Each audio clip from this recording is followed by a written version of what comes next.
इस प्रेत योनि में गए व्यक्ति को अब ये लग रहा है मैं प्रेत योनि से छूट जाऊं। तो अब यहां पर गोकर्ण जी के लिए एक बड़ी घटना ये घट रही है। वो कह रहे हैं ये गड़बड़ कैसे हुई, अब मैं इसका क्या करूं, इसको प्रेत योनि से मुक्ति कैसे दे दूं। तो सुबह संध्या करते हुए ने सूर्य नारायण को देखा और सूर्य नारायण को देख के उनके रथ को रोक लिया। सूर्य नारायण का रथ रुक गया। सूर्य नारायण से कहते हैं कि आपसे मुझे काम है। बोलो बताओ क्या चाहते हो। बताया कि मेरे भाई की ये दुर्दशा हो गई, अब आप बताइए मैं क्या करूं। सूर्य नारायण ने कोई विचार नहीं किया। सूर्य तो समस्त ज्ञानों के देवता है ना। श्रीमद् भागवतम सप्ताहम कुरु, इसके लिए सिर्फ एक ही उपाय है, आप इनके लिए श्रीमद् भागवत कथा सप्ताह कीजिए, बस और कुछ नहीं करना। बोलो मुक्ति हो जाएगी, बोलो 100% हो जाएगी। अर्थात मुक्ति का साधन ही श्रीमद् भागवत कथा है, कोई और नहीं है। तो जिनके जीवन में काल अकाल मृत्यु जहां हो गई हो, परिवार में, दूसरी स्थितियों में, दूसरी उसमें, ऐसी स्थिति में आपके लिए सबसे बड़ा साधन है श्रीमद् भागवत कथा। उनके निमित्त करा दी जाए और उनकी मुक्ति करा दी जाए, जिससे वो अपने लोकों पर जाएं। आप अपने जो आपका स्थायी लोक है तब तक जब तक शरीर है उसमें आनंद से रहें, क्योंकि अगर वो आनंद से नहीं है तो आप आनंद से नहीं रह सकते। ये जीवन में ध्यान रखिएगा। तो कथा का महात्म में क्या समझा हमने कि किसी भी तरह के जीवन में विपत्ति हो, किसी भी तरह की कोई कमी हो, किसी भी तरह का कोई दुख हो, उन दुखों का निवारण श्रीमद् भागवत कथा है।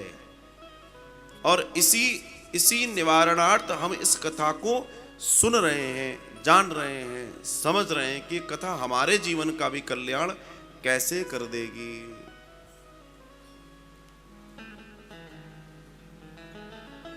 परीक्षित जी सुखदेव जी के बीच में वृतांत है। सूत जी शौनकादिक ऋषियों के बीच में चर्चा चल रही है। लेकिन इस प्रश्नोत्तरी का एक बड़ा भाग यह है कि ज्ञान की चर्चा है, कोई ज्ञानी पूछ रहा है, कोई ज्ञानी बता रहा है। यह हमारे हिंदू सनातन धर्म की बड़ी सुंदर सुंदरता ही कहूंगा मैं इसको, और जो बड़ा आनंद की बात है। तो यहां शौनकादिक ऋषि नैमिषारण्य में श्री सूत जी से इस बात पर चर्चा कर रहे हैं। नैमिषे निमे क्षेत्रे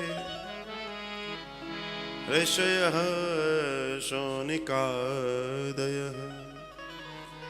सत्रम स्वर्गाय लोकाय सहस्त्र सममासत। एक बड़ा सत्र, एक भारी विराट यज्ञ कथा श्रवण के लिए, कथा जानने के लिए, भगवान के लीला को समझने के लिए रखा जाता है। और सुंदर घटना ये घटती है कि यहां पर सूत जी से शौनकादिक 6 प्रश्न करते हैं। 6 प्रश्न। पहला प्रश्न है शास्त्रों का सार क्या है। दूसरा प्रश्न है श्रेय कल्याण किसे कहते हैं। तीसरा प्रश्न है कल्याण की प्राप्ति का कारण क्या है। चौथा प्रश्न भगवान के अवतारों का प्रयोजन क्या है, भगवान क्यों आते हैं। पांचवा प्रश्न है भगवान के कौन कौन से अवतार हैं। छठवां प्रश्न है जब भगवान स्वधाम चले जाते हैं तो धर्म कहाँ रहता है। 6 प्रश्न। इस पूरी पृथ्वी पर जितने भी थोड़ी बहुत समझ आती जाती है व्यक्ति में, वो सिर्फ और सिर्फ अपने कल्याण के लिए काम करता है। कल्याण ध्यान रखना, पहला हर जीव चाहता है उसका कल्याण हो जाए। कल्याण मतलब वो परम सुख का आनंद कर ले। अब परम सुख किसको मान रहा है, वो उसकी बुद्धि है। भक्त कहता है कि मेरा परम सुख भगवान का भजन है, और दुनिया का व्यक्ति कहता है मेरा परम सुख मेरी बिल्डिंगों की ऊंचाई बढ़ते जाना है। दोनों में अंतर है, हर किसी का अपना अपना विचार है। तो किस विचार से हम जी रहे हैं ये अपनी अपनी घटना है, लेकिन कल्याण हर व्यक्ति चाहता है। तो इन 6 प्रश्नों से श्रीमद् भागवतम कथा का विस्तार हुआ है। और ये जो विस्तार है ये 12 स्कंद में है, और इन्हीं 12 स्कंदों में पूरी कथा सब तक पहुंचती है, हम तक पहुंचती है। बताया भगवान के जो अवतार हैं, उन अवतारों में पहला अवतार सनत कुमार का अवतार है, जो ब्रह्मा जी ने सृष्टि आरंभ की। सनत कुमार का अवतार है।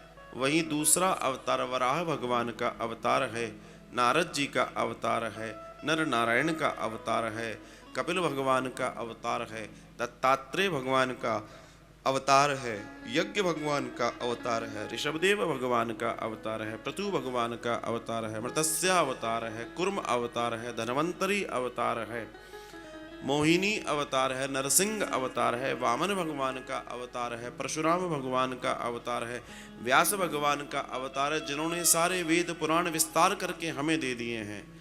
व्यास भगवान का अवतार है, श्री राम जी का अवतार है, श्री कृष्ण जी का अवतार है, बलराम जी का अवतार है, हरि अवतार है, हंसा अवतार है, बुद्धा अवतार है, और अंत में रह जाता है एक कल्कि अवतार, जिसमें बहुत समय है।